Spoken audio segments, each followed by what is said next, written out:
আসসালামু আলাইকুম, সকলকে স্বাগতম।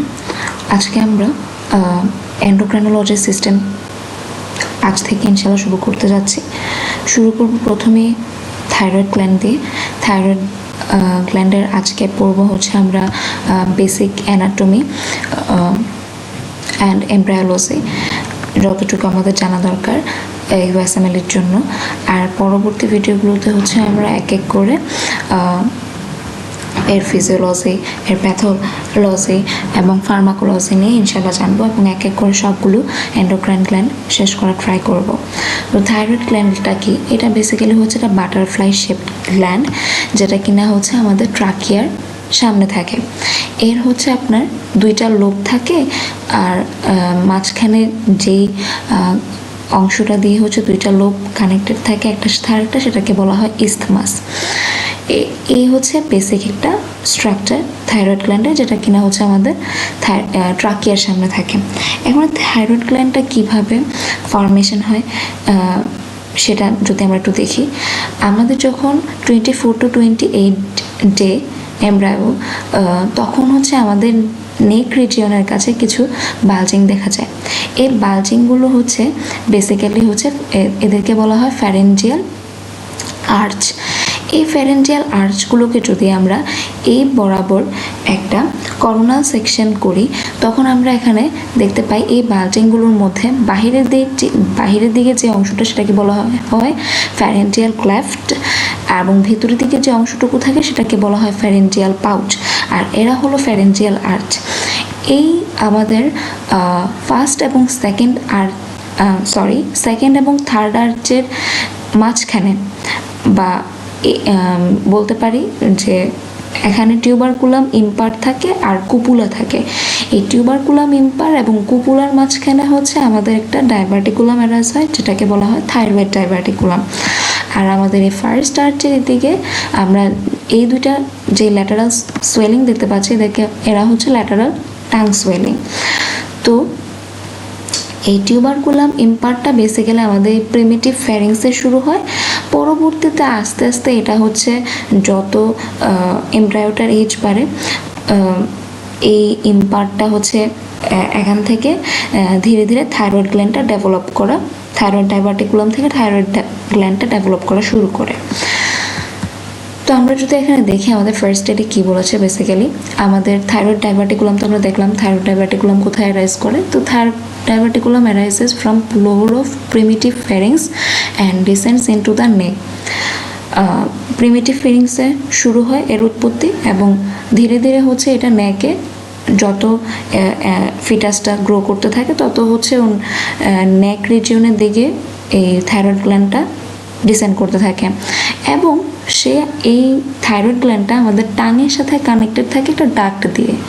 এই ইনফরমেশনটা খুব গুরুত্বপূর্ণ। সেটা হচ্ছে কি? সেটা হলো থাইরোগ্লোসাল ডাক্ট। আমরা যদি এই ছবিটাতে দেখি, এটা হলো আমাদের টাং এবং এটা হলো আমাদের থাইরয়েড গ্ল্যান্ড। এই থাইরয়েড গ্ল্যান্ডের সাথে টাংটা অ্যাটাচ করা আছে একটা ডাক্ট দিয়ে, সেটা হচ্ছে থাইরোগ্লোসাল ডাক্ট।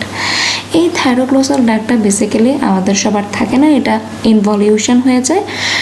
কিন্তু যদি এই থাইরোগ্লোসাল ডাক্টটা প্যাটেন্ট থাকে, তাহলে এখানে একটা সিস্ট ফর্মেশন হয়। নর্মালি কিন্তু এটা ডিসঅ্যাপিয়ার করে। সো এই thyroglossal ডাক্টটা which normally disappears but may persist as a cyst or the pyramidal lobe of the thyroid। এবং এই থাইরোগ্লোসাল ডাক্টের হলো দুইটা রেমনেন্ট। একটা হলো আমাদের এই foramen caecum of the tongue, যেই ফোরামেন সিকামটা বেসিক্যালি আমাদের টাঙের মধ্যে থাকে, এটা একটা থাইরোগ্লোসাল ডাক্টের রেমনেন্ট। আরেকটা রেমনেন্ট হচ্ছে আপনার pyramidal lobe of the thyroid. দুইটা হচ্ছে থাইরোগ্লোসাল ডাক্টের রেমনেন্ট। আর আরেকটা জিনিস হচ্ছে যে যখনই কোনো একটা অর্গান আমাদের বডিতে যেই ফিজিওলজিক্যাল পজিশনে থাকার কথা সেখানে না থেকে যদি অন্য কোথাও থাকে, তখন আমরা সেটাকে বলে থাকি একটোপিক। তো এই থাইরয়েড গ্ল্যান্ডটা যদি ট্রাকিয়ার সামনে না থেকে অন্য কোথাও থাকে, তখন সেটাকেও আমরা বলবো একটোপিক থাইরয়েড। তো most of the common ectopic thyroid tissue site is the tongue. এটাকে বলা হয় লিঙ্গুয়াল থাইরয়েড। যদি ওই একটোপিক সাইড থেকে ওই গ্ল্যান্ডটাকে রিমুভ করে দেয়, তখন কি হবে? হাইপোথাইরয়েডিজমের ফিচার দেখা যাবে। Removal May result in hypothyroidism if it is the only thyroid tissue present. যদি ওই থাইরয়েড টিস্যুটা ওখানে শুধুমাত্র একটাই ডার্ক সিস্ট, কি এই থাইরোগ্লসাল ডাক্টটাই নর্মালি ইনভলিউশন হয়ে যাওয়ার কথা, কিন্তু সেটা যদি ইনভলিউশন না হয়ে পারসিস্টেন্ট থাকে তখন এখানে সিস্ট ডেভেলপ করে।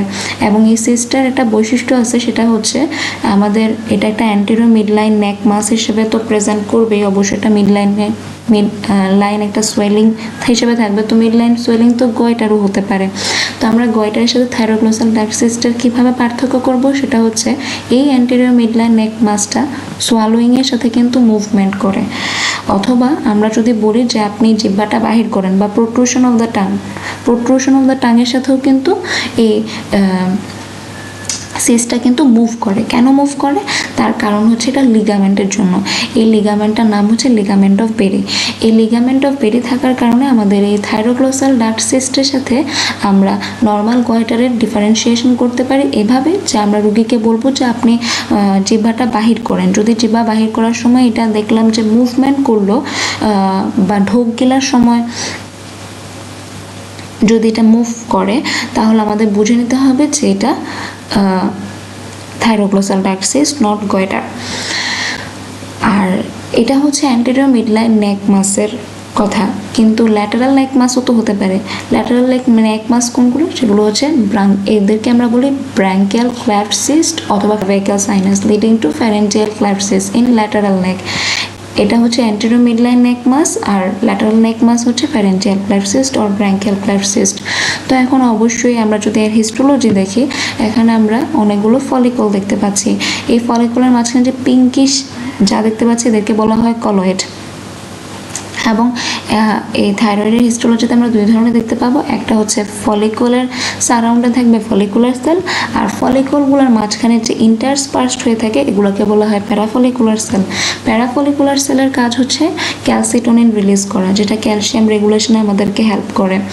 এবং থাইরয়েড ফলিকুলার সেল হচ্ছে মেইন আমাদের কনসেন্ট্রেশন, কারণ এটাই আমাদের বেসিক্যালি থাইরয়েড হরমোনটা প্রোডাকশন করে। এই থাইরয়েড ফলিকুলার সেল এর এমব্রায়োলজিক্যাল ডেরিভেটিভ হলো এন্ডোডার্ম, আর প্যারাফলিকুলার সেলের ডেরিভেটিভ হচ্ছে ফোর্থ ফ্যারেঞ্জিয়াল পাউচ। আর ইম্পর্টেন্ট যেটা, সেটা হচ্ছে এর ব্লাড সাপ্লাই। এই থাইরয়েড গ্ল্যান্ডের ব্লাড সাপ্লাই হচ্ছে দুইটা জায়গা থেকে একটা আসে, একটা হলো সুপিরিয়র থাইরয়েড আর্টারি, একটা হলো ইনফিরিয়র থাইরয়েড আর্টারি।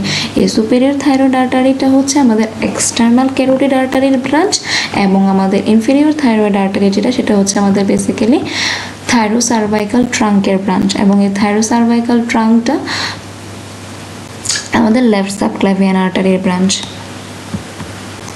এই তো এখানে হচ্ছে আমাদের ফোরামেন সিকামটাকে দেখানো হয়েছে। ফোরামেন সিকাম হচ্ছে রেমনেন্ট অফ দ্য থাইরোগ্লসাল ডাক্ট। এখানে যদি আমরা একটু দেখি, আর এই তো এখানে দেখানো হয়েছে আমাদের থাইরয়েডটা মাইগ্রেশন যখন করে। এখানে যদি আমরা দেখি, বেসিক্যালি আমাদের নর্মাল লোকেশন হচ্ছে ট্রাকিয়ার ইন ফ্রন্টে নর্মাল লোকেশন। এই নর্মাল লোকেশনে তো আসছে উপর থেকে নেমে, প্রিমিটিভ ফেরিংস যখন ডেভেলপ করছে তখন সেখান থেকে ধীরে ধীরে যখনই ফিটাসটা বড় হয়েছে তখন এই থাইরয়েড গ্ল্যান্ডটাও ডেভেলপ করছে, এবং আলটিমেটলি ওইটা উপর থেকে নিচে ডিসেন্ড করে আসছে। কিন্তু যদি এই ডিসেন্টটা না হইতো, যদি এখানে একটোপিক সাইটগুলো থাকতো, তাহলে একটোপিক সাইটগুলোর মধ্যে মোস্ট কমন সাইট ছিল আমাদের এই লিঙ্গুয়াল থাইরয়েড। আরও কয়েকটা আছে, যেমন সাবলিঙ্গুয়াল থাইরয়েড হতে পারতো, প্রিলিরেঞ্জিয়াল থাইরয়েড আছে। আর এই যে আমাদের সেই থাইরোগ্লসাল ডাক্টটা, এটা হচ্ছে আমাদের টাঙের সাথে একটা কানেকশন থাকে। এই থাইরোগ্লসাল ডাক্টটা নর্মালি ইনভলিউশন হয়ে যায়, যদি পারসিস্টেন্ট থাকে তখন এখানে সিস্ট ফরমেশন হয়। এটা হলো তো থাইরয়েড মাইগ্রেশনের একটা ছবি। আর এটা হলো বেসিক্যালি একটা histology of the thyroid gland. এখানে সবগুলো হচ্ছে ফলিকল দেখানো হয়েছে। ফলিকলের ভেতরে যে পিঙ্কিশ যেগুলো, সেগুলো হচ্ছে কলয়েড, এবং এর সারাউন্ডে থাকে ফলিকুলার সেল, এবং ফলিকলগুলোর মাঝখানে ইন্টারস্পার্সড হয়ে যে সেল থাকে এগুলোকে বলা হয় parafollicular cell. So that's all about